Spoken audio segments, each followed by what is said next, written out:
Bonsoir et bienvenue sur Amacool TV.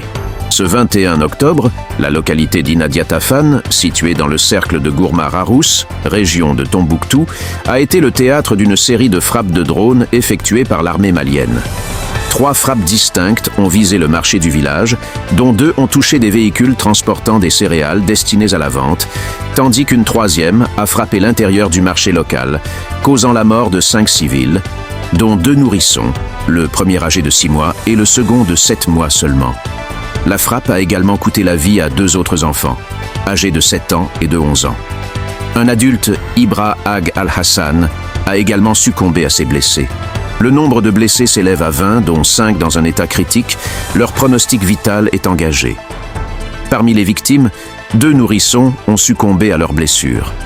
Les mères des nourrissons figurent parmi les blessés, aux côtés d'autres habitants gravement touchés par l'attaque de drones perpétrée par les forces armées maliennes. Un bilan provisoire fait état de 5 morts et d'une vingtaine de blessés, dont 5 enfants dans un état critique. Le bilan pourrait très vite s'alourdir.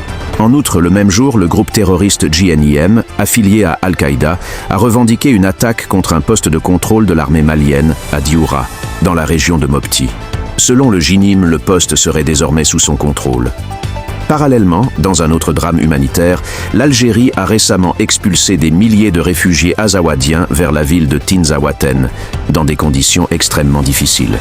Ces réfugiés, pour la plupart des familles ayant fui les violences perpétrées par l'État islamique dans la région de Ménaka et Gao en 2022, ainsi que les récentes exactions des forces maliennes en collaboration avec les mercenaires de Wagner, se retrouvent désormais sans abri ni ressources. Le 21 octobre 2024, des milliers de ces réfugiés ont été forcés de quitter leur campement du côté algérien de la frontière, contraints de marcher à pied vers Tinzaouaten sous un soleil accablant et sans provisions suffisantes. Cette expulsion fait suite à un ultimatum des autorités algériennes menaçant de détruire tout ce qui resterait sur place après le 20 octobre. Les témoins sur place décrivent une situation catastrophique. Des milliers de personnes, y compris des enfants, des femmes et des personnes âgées, sont livrées à elles-mêmes dans un désert hostile, sans accès à l'eau ni à la nourriture.